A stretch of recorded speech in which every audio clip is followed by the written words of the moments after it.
There is no right और there is no wrong, कोई formula नहीं है बिजनेस का। ये हम लोग को राकेश भैया भी बोलते थे, stock price, lot of people feel कि उन्होंने इतना पैसा बनाया तो कुछ तो फॉर्मूला होगा। इसे फॉर्मूला नहीं है यार, ये लक है। एंड वो लक को अलग तरह से डिफाइन करते थे। आप भैया की हमारी ऑफिस में आते थे ना रेयर में, तो आज भी है, वहाँ मंदिर है, is a big believer of God and elders. तो वो लक को डिफाइन करते थे और हमारे मंदिर के ऊपर में लिखा है with God's grace and elders blessing. So he says यार मैं तो सोच रहा हूँ। सो भैया का एक बहुत यूनिक चीज़ थी। सपोज आप भैया के फ्रेंड है, आप भैया का अपना रूम था, सारे टर्मिनल्स लगे हैं, वो देख रहे हैं, और आप आके बोलेंगे राकेश क्या लेने का है। एंड सपोज उस टाइम भैया लुपिन में इन्वेस्ट कर रहे हैं, ये रियल स्टोरी है। मैं तो लुपिन ले रहा हूँ, तेरे को लेना है ले ले, ओके आप जाके ले लोगे। मैंने एक बार भैया को पूछा, एक कलकत्ता का CFO आया था, उसने एग्जैक्ट सेम स्टोरी, भैया लुपिन खरीद रहे थे, उसको पूछा, उसने बोला लुपिन ले ले। मैं थोड़ा सा टिकन अबैक था, यार आप खरीद रहे हो, आप क्यों इसको बोल रहे हो खरीदने के लिए। तो इसे प्रशांत, मेरे खरीदने से अगर स्टॉक प्राइस बढ़ता तो ये मार्केट यहाँ नहीं होता। मैं कौन हूँ, कुछ नहीं हूँ इस मार्केट का। लुपिन का स्टॉक प्राइस तभी बढ़ेगा इफ द कंपनी का परफॉर्मेंस बढ़ता है। तो परफॉर्मेंस बढ़ेगा, मेरे को एक व्यू है कि इसलिए शायद परफॉर्मेंस बेटर होगा। मैं अपना रिस्क ले रहा हूँ इस स्टॉक के पीछे, वो अपना रिस्क ले रहा है। अगर लुपिन का स्टॉक प्राइस बढ़ेगा, मेरा जीरो हाथ है उसमें। पूरा काम किया है देशबंधु गुप्ता और उनके BTO ने। मैं तो लक्की था कि मैंने उनके ऊपर एक पॉइंट ऑफ व्यू लिया, ये बंदा लक्की था कि मैंने उसको बोला, बट रिस्क उसका है, अगर नहीं भी करेगा तो यार जो मैं बताने की ट्राई कर रहा हूँ, वो हम लोग को कंसिस्टेंटली ये समझाने की ट्राई करते थे कि यार कोई भी बिजनेस में आप वो हम लोग को एक चीज बोलते थे कि you invest always in the realm of possibilities. Here the flip question. हाँ, तो फिर राकेश झुनझुनवाला इतनी बड़ी ब्रांड कैसे बन गए? ओके, क्योंकि अगर उनके पैसे डालने से ना मार्केट में कुछ हो रहा है, आप जैसे बोल रहे हो accordingly, which is I don't know अगर ऐसा होता है कि नहीं होता है, ओके, तो वो बोल रहे हैं कि उनके डालने से या उनकी इन्फॉर्मेशन से कुछ नहीं होता। उनके पास कोई फॉर्मूला नहीं है, वो अपना एक पॉइंट ऑफ व्यू से पैसे डालते हैं, राइट। उन्होंने जितने पैसे कमाए उनसे कई ज़्यादा कितने लोगों ने भी पैसे कमाए, करेक्ट, राइट, लेकिन उनकी इतनी बड़ी ब्रांड नहीं बनी। करेक्ट। बहुत सारे लोग हैं जो स्टॉक मार्केट में किंग्स होंगे, क्वींस होंगी, जिन्होंने अपने अपने लेवल पे मैनिपुलेट करके, नहीं मैनिपुलेट करके, जेन्युइन से, लक से, व्हाटएवर, उन्होंने करोड़ों रुपए कमाए, और राकेश झुनझुनवाला सर से प्रॉब्ली ज़्यादा पैसे कमा लिए। पॉसिबल है, राइट। उनकी इतनी ब्रांड नहीं बनी, सिर्फ एक ब्रांड इंडिया में इतनी बड़ी कैसे बन गई? क्योंकि एक ही बंदा था जो अपनी, बोलते हैं ना, he used to wear his heart up his sleeve. मतलब मैंने आज भी शायद, अगर प्रॉबली हमारे प्राइम मिनिस्टर उनसे बड़े बुलिश होंगे इंडिया के ऊपर, बट अदरवाइज मैंने इंडिया के ऊपर उससे बड़ा बुल नहीं देखा है। इतनी उनकी thinking about where country will grow. दूसरा, उनको ये लग रहा था कंट्री को ग्रो करने के लिए, हमारे GDP को ग्रो करने के लिए कैपिटल मार्केट का एक बहुत बड़ा महत्व है, बिकॉज ऑफ कैपिटल एलोकेशन। क्या डिफरेंस है इंडिया और चाइना में, राइट? इंडिया में कैपिटल मार्केट्स कैपिटल को एलोकेट करते हैं। आप एफिशिएंट है, आपको पैसा मिलेगा, मैं इनएफिशिएंट हूँ, नहीं मिलेगा।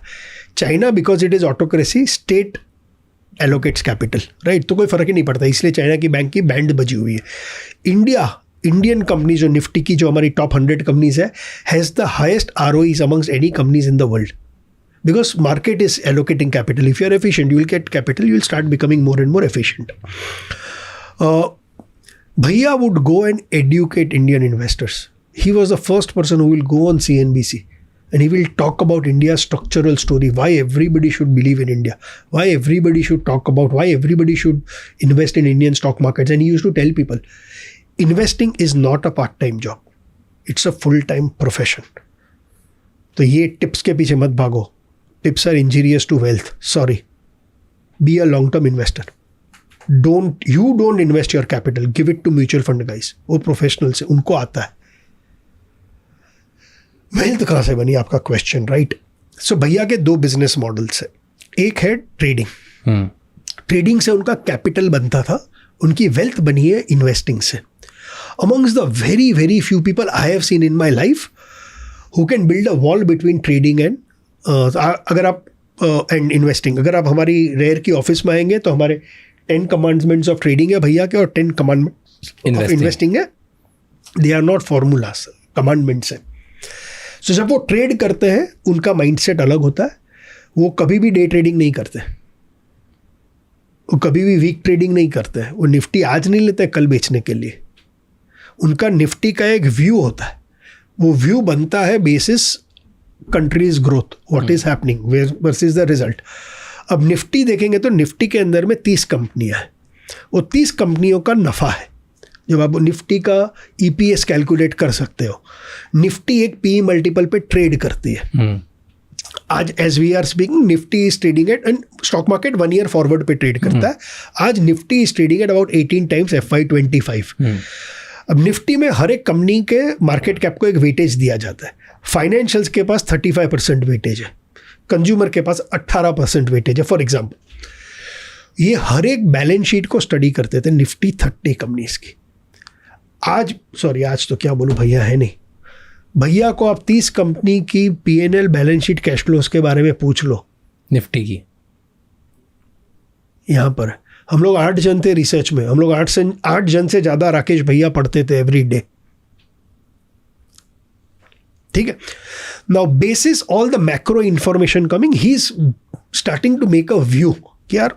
एंड दूसरा, वो हमको बोलते थे प्रशांत तू मेरे को कोई भी कंट्री में ले जा, स्क्रीन के सामने बैठा था, हम लोग पैसा बना लेंगे. Because as a trader we never trade on opinion, we trade basis price. Difference. वो लोग जब स्क्रीन देखते हैं आपको पता चल रहा है क्या वॉल्यूम हो रहा है, कौन सा स्टॉक बढ़ रहा है, वॉल्यूम के साथ बढ़ रहा है कि घट रहा है. You are taking your decision basis the sentiments of the market which are reflecting in the volume. वो लोग कभी इस बेसिस पे ट्रेड नहीं करते हैं कि मैं सही हूं या मैं गलत हूं. मैंने एक पॉइंट ऑफ व्यू लिया, मार्केट अगर मेरे को बोल रही है कि मेरा पॉइंट ऑफ व्यू गलत है तो हम लोग स्टॉप लॉस ट्रिगर हो जाता है. सो ट्रेडिंग का पहला कमेंटमेंट था कि you trade basis price, not basis opinion. Your first loss is your best loss. वो कभी ट्रेडिंग को इन्वेस्टिंग के साथ कंफ्यूज नहीं करते थे. चाहे राकेश झुंझुनवाला हो, राधा किशन दमानी हो, रामदेव अग्रवाल हो, चाहे निमिष शाह हो, इन सब से मैंने एक चीज़ सीखी जो हम लोग कोई इम्प्लीमेंट नहीं कर पाए. वर्ल्ड में बहुत कम डेकेडल कंपाउंडिंग स्टोरीज मिलती है. आपको कोई 5 साल ग्रो करेगा, 7 साल ग्रो करेगा, बट डेकेडल 40 साल तक कंपाउंडेड 15-20% करना, आप मैथ्स करोगे तो आप हिल जाओगे. उनको ये अक्कल थी कि अगर कोई मेरे को कंपाउंडिंग स्टोरी मिल जाती है तो फिर बेचने का नहीं, क्योंकि लाइफ में 1 या 2 ही मौका ऐसे मिलने वाले हैं.